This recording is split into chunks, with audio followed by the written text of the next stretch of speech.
اعوذ باللہ من الشیطان الرجیم، بسم اللہ الرحمن الرحیم۔ اللہم صلی علی محمد و آل محمد وعجل فرجہم۔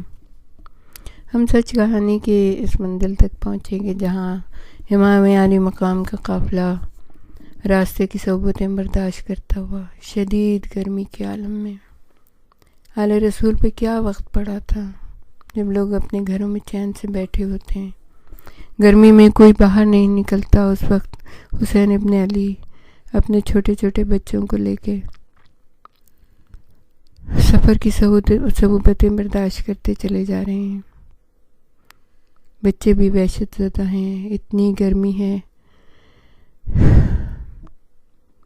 ایک دن ایک ہرنی نظر آئی، 2 بچے اس کے ساتھ تھے۔ بچے اس کو دیکھنے میں لگ گئے، ذرا سی دیر کے لیے خوشی ہو گئی بچوں کو، ذرا سی دیر کے لیے مشغلہ ایک آ گیا۔ ہرنی قلانچے بھرتی آگے نکل گئی، ہرنی کے ساتھ 2 بچے بھی نظر آئے، پھر نہ جانے کہاں غائب ہو گئے۔ بچے اداس ہو گئے، ایک دوسرے سے کہنے لگے، یہ ہرنی کوفے میں ہماری آمد کی خبر دینے گئی ہے۔ دوسرے نے کہا، یقیناً اور بہت تیز گئی ہے تاکہ لوگ ہمارے آنے کی تیاریاں کر لیں۔ بچے کیا سوچ رہے تھے؟ سوچ کر اپنا جی بہلانے لگے۔ آگے چلے تو ہرنی پھر سے نظر آئی، مگر اب اس کے بعد ایک ہی بچہ تھا۔ وہ بڑی بے چین سی نظر آ رہی تھی، قافلے کے ساتھ ساتھ چلنے لگی۔ سب کو بڑا تعجب ہوا، دوسرا بچہ کہاں گیا؟ امام کے سامنے مقدمہ پیش ہوا۔ انہوں نے فوراً قافلے کو روکنے کا حکم دیا۔ ایک چشمے کے کنارے پڑاؤ ڈالا گیا۔ ہرنی اب بھی پریشان کھڑی تھی۔ یہ کیا قصہ ہے؟ سب نے سوچا۔ امام نے کہا، ایسا معلوم ہوتا ہے اس کا دوسرا بچہ کسی انسان نے پکڑ لیا ہے، یہ اس کی تلاش میں ہمارے ساتھ لگی ہوئی ہے۔ مگر ہم نے تو اس کے بچے کو چھوا بھی نہیں، بچوں نے کہا۔ اتنا وہ نہیں سمجھتی، بس انسان کی بو سونگھ کر ساتھ ہو گئی ہے۔ تم لوگ ٹھہرو، علی اکبر تم ہمارے ساتھ آؤ، دیکھیں ہرنی کیا چاہتی ہے۔ مگر بچوں نے ضد کی، ہم بھی ساتھ چلیں گے۔ حسین ابن علی نے ہرنی کی طرف گھوڑا بڑھایا تو وہ پلٹ کر ایک سمت چلنے لگی۔ وہ رک گئے تو وہ بھی ٹھہر کر انہیں حسرت سے دیکھنے لگی۔ امام عالی مقام نے بچوں سے کہا، یہ جانتی ہے اس کا بچہ کہاں ہے؟ ہمیں اس کے پاس لے جانا چاہتی ہے، چلو دیکھیں یہ ہمیں کدھر لے کر جاتی ہے۔ سفر بہت کھوٹا ہوگا، مگر ہرنی کو یوں چھوڑتے دکھ ہوتا ہے، اس کی مدد کرنی ہی ہوگی۔ امام تو سب کے امام ہوتے ہیں نا۔ بابا جان کہیں کوئی خطرہ نہ ہو، علی اکبر نے کہا، آپ لوگ یہیں ٹھہرے، میں اکیلا جاتا ہوں۔ امام علی مقام نے کہا، جانور دھوکہ باز نہیں ہوتے، یہ صرف تو حضرت انسان میں پائی جاتی ہے۔ چلو کوئی ڈر کی بات نہیں، اگر کوئی جنگلی جانور کھا جاتا تو اسے صبر آ جاتا، ضرور اس کا بچہ کسی انسان کی قید میں ہے اور ابھی زندہ ہے۔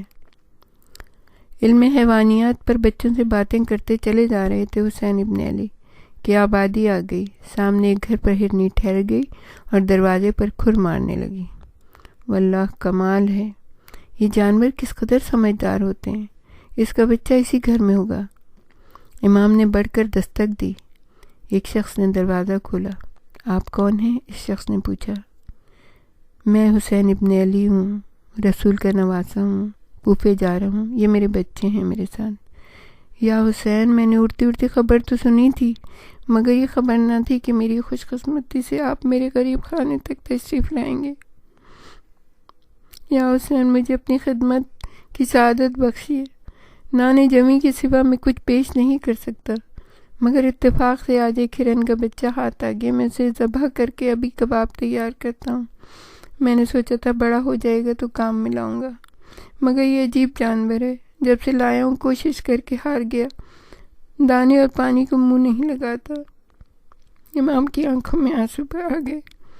تمہاری مہمان نوازی کا شکریہ۔ ہمارے ساتھ بہت بڑا قافلہ ہے، وہ ہم لوگوں کا انتظار کر رہے ہوں گے۔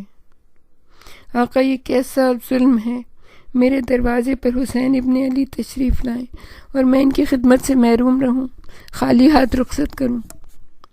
امام نے مسکرا کر ہاتھ میں ہاتھ دیا، کہا، ہم خالی ہاتھ نہیں جائیں گے، تم اگر کوئی تحفہ دینا چاہتے ہو تو وہ ہرن کا بچہ ہمیں دے دو۔ ہرن کا بچہ تو کیا آقا، میری جان حاضر ہے۔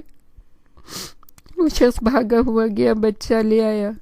بچہ قلانچی بھرتا ہوا اپنی ماں کے پاس پہنچ گیا، اس کے جسم سے اپنا جسم ملنے لگا۔ ہرنی اپنے بچے کو زبان سے چاٹنے لگی۔ بچے حیرت سے دیکھ کر خوشی سے آنسو بہانے لگے، تالیاں بجانے لگے۔ امام نے اس شخص سے پوچھا، تمہارا کیا نام ہے عزیزم؟ ہمارے غمگین دل کو تم نے بڑی مسرت بخشی ہے۔ اس شخص سے شکریہ ادا کرنے کے بعد رخصت ہو کر امام عالی مقام قافلے سے آن ملے۔ یہ دیکھ کر بچوں کی خوشی کی حد نہ رہی کہ ہرنی بھاگی نہیں، قافلے کے ساتھ ساتھ چلتی رہی۔ جہاں بھی قیام ہوتا بچے اس سے کھیلتے۔ قافلہ چلتا رہا۔ امام راستے میں لوگوں کو نصیحت کرتے رہے۔ کبھی کبھی لوگ آ کر امام کے ساتھ نماز میں شامل ہو جاتے، کبھی کچھ لوگ راستے سے امام کے ساتھ ہو لیے۔ ادھر کوفے میں حاکم قلعہ بند ہو کر بیٹھ گیا۔ لوگوں پر یہ ظاہر کیا وہ ان سے خائف ہے۔ لوگ اور نڈر ہو گئے، بڑی تیزی سے مسلم کے ہاتھ پر امام عالی مقام کے لیے بیعت کرنے لگے۔ مخبروں نے آ کر اطلاع دی کہ حج سے 2 دن پہلے حسین ابن علی اچانک کوفے کی طرف روانہ ہو گئے اور اب قافلہ راستے میں ہے۔ اب حاکم نے اپنا اصلی رنگ نکالا۔ شہر کے چپے چپے پہ فوجی تعینات کر دیے گئے۔ ایک دم منادی کرا دی کہ جو کوئی بھی مسلم بن عقیل سے کوئی واسطہ رکھے گا یا انہیں پناہ دے گا وہ ملک کا دشمن اور بادشاہ کا غدار کر دانا جائے گا، سخت ترین سزا کا مستحق ہوگا۔ اس کے بال بچے مار دیے جائیں گے، اس کا گھر گرا دیا جائے گا، اس کو جیل میں ڈال دیا جائے گا اور شدید ترین سزائیں دے کے ختم کر دیا جائے گا۔ اور یہ اعلان کے ساتھ ہی مار دھاڑ شروع ہو گئی۔ گھروں پر چھاپے پڑنے لگے، ان کے گھروں میں آگ لگا دی گئی، لوگوں کو سرے بازار قتل کرنا شروع کر دیا گیا۔ ایک دم بے خبر شہریوں پر اس شدت سے قہر ٹوٹا کہ سب سہم کر دبک گئے۔ خاص لوگوں کو یا تو جیل میں ڈال دیا گیا یا قتل کر کے عبرت کے لیے ان کے سر مسجد پر نصب کر دیے گئے۔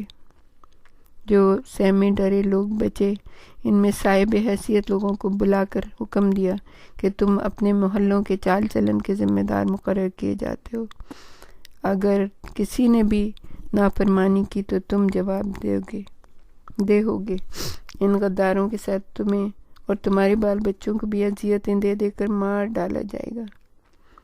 یک ایسا طوفان پھٹ پڑا کہ لوگ پریشان ہو گئے، کچھ لوگ باہر نکل گئے، کچھ مار دیے گئے، کچھ جیلوں میں ڈال دیے گئے، مر تو سب کے سب ہی ختم کیے جانے لگے آہستہ آہستہ۔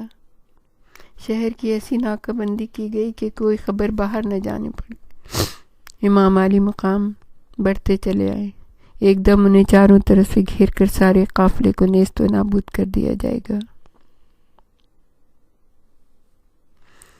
حسین ابن علی کا قافلہ موت کی طرف بڑھتا رہا۔ جب حاجر میں پہنچے تو انہوں نے اہل کوفہ کے نام ایک خط لکھا اور ایک تیز رفتار قاصد کو روانہ کیا۔ یہ خط حسین ابن علی کی طرف سے برادران اسلام کے نام ارسال کیا جاتا ہے۔ بعد سلام و حمد و ستائش باری تعالیٰ کے واضح ہو کہ میرے بھائی مسلم بن عقیل کا خط ملا، تمہارے عزم کی پختگی کا حال معلوم کر کے مسرت ہوئی۔ خدا سے امید ہے وہ تمہارے ارادوں میں خدا سے دعا ہے وہ تمہارے ارادوں میں کامیابی عطا فرمائے۔ تم اپنی دانش مندی سے اپنے نظام کو درست کر دو۔ چند روز کے بعد میں تمہارے پاس پہنچ رہا ہوں انشاءاللہ۔ یہ خط حسین ابن علی نے قیس بن مسہر سیداوی کے سپرد کیا اور انہیں تیز رفتاری سے جانے کی تاکید کی، مگر دشمن کا جال بڑی چابک دستی سے پھیلایا گیا تھا۔ قادسیہ پہنچ کر قاصد گرفتار کر دیا گیا، کوفے بھیج دیا گیا اور حاکم کوفہ ابن زیاد نے انہیں فوراً شہید کروا دیا۔ امام نے احتیاطاً عبداللہ بن یقطر کو مسلم بن عقیل کے پاس روانہ کیا۔ مگر وہ بھی منزل مقصود پر پہنچنے سے پہلے شہید کر دیے گئے۔ یہ ایک عجیب عالم تھا، خون کی ندیاں بہہ رہی تھیں، کوفے میں کسی کی جان بھی محفوظ نہیں تھی۔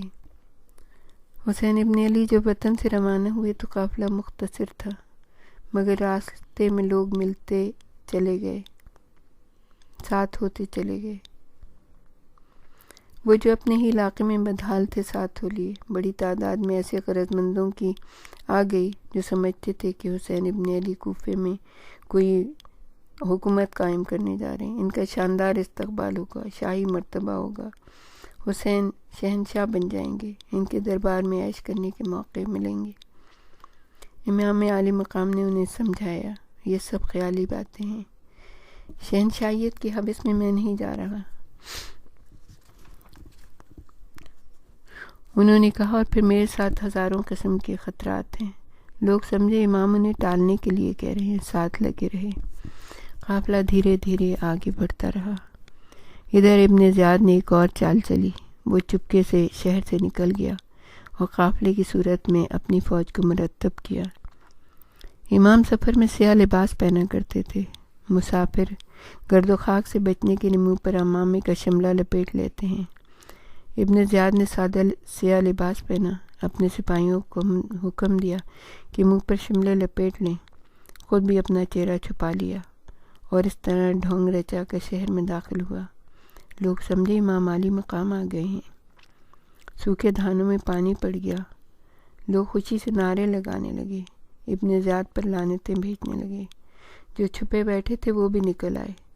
ابن زیاد خاموشی سے بڑھتا چلا آیا، اپنے فوجیوں کو حکم دیا، غور سے دیکھو اور پہچان لو۔ حسین ابن علی کے طرفدار سب کھل کھیلنے بے خوف نکل پڑے ہیں، ایک ایک پر نظر رکھو، کوئی بچ کر نکلنے نہ پائے۔ لوگ لشتم پشتم بھاگے، امام کی سلامتی کے نعرے لگاتے ساتھ ہو لیے۔ جب یہ قافلہ مسجد کے قریب پہنچا تو ابن زیاد نے چہرے پر سے شملہ ہٹایا۔ لوگ ہکا بکا رہ گئے، ایک دم خوفزدہ ہو کر بھاگے، مگر فوجیوں نے ایک ایک کو تلواروں پر رکھ لیا۔ حسین ابن علی کے حمایتی یا تو قتل کر دیے گئے یا بے دریغ قید میں ٹھوس دیے گئے۔ حسین کو خوش آمدید کہنے والا کوفہ قبرستان بن گیا۔ مسلم بن عقیل ہانی بن عروہ کے ہاں روپوش ہو گئے۔ ان کی تلاش میں جاسوس لگے ہوئے تھے۔ بہت سے لوگوں پر ستم توڑے، مگر کسی نے ان کا پتہ نہ بتایا۔ دراصل کسی کو معلوم ہی نہ تھا کہ مسلم کہاں چھپے ہوئے ہیں۔ تب پھر حکمت عملی کام میں آئی۔ ایک اجنبی ادھر ادھر پوچھتا پھر رہا تھا، مسلم بن عقیل کہاں ہے؟ میں ان کے لیے ایک پیغام لایا ہوں۔ کیا پیغام ہے؟ چند لوگوں نے ڈرتے ڈرتے پوچھا۔ ان کے لیے 10,000 دینار ان کے دوست نے بھیجے اور کہا ہے کہ یہ دولت سرکاری افسروں میں رشوت کے طور پر بانٹ کر راہ فرار کی صورت پیدا ہو سکتی ہے۔ یہ کہہ کر اس نے پورے 10,000 دینار سامنے انڈیل دیے۔ لوگوں کو اس کی ایمانداری پر یقین ہو گیا۔ صرف وعدہ نہیں کر رہا، نقل آیا ہے، اگر بے ایمان ہوتا تو مار بیٹھتا۔ انہوں نے مسلم کی تلاش شروع کر دی، ان کی بھلائی کے لیے انہیں تلاش کرنا ضروری تھا۔ تم روپیہ چھوڑ دو اور جا کر اس محسن کا شکریہ ادا کرو اور کہہ دو سب انتظام ہو جائے گا۔ میں ابھی جا کر ان کی خیریت کی اطلاع دیتا ہوں اور افسروں سے بھی خفیہ طور پر بات چیت کرتا ہوں تاکہ وہ جلد از جلد یہاں سے نکل جائیں۔ ادھر وہ شخص کیا، ادھر فوج نے چھاپا مار کر 10,000 درہم قبضے میں لے لیے، لوگوں کو گرفتار کر دیا، اتنی اذیتیں دیں، مگر کسی کو واقعی معلوم نہیں تھا کہ مسلم کہاں ہیں۔ مگر کسی طرح مسلم بن عقیل کو اطلاع مل گئی، اور جب شبے میں ہانی بن عروہ کے ہاں چھاپا مارا گیا تو وہ پچھلے دروازے سے جا چکے تھے۔ ہمارے ساتھ ہی رہیے گا، ہم آپ کو اور بھی بہت کچھ بتانا چاہیں گے۔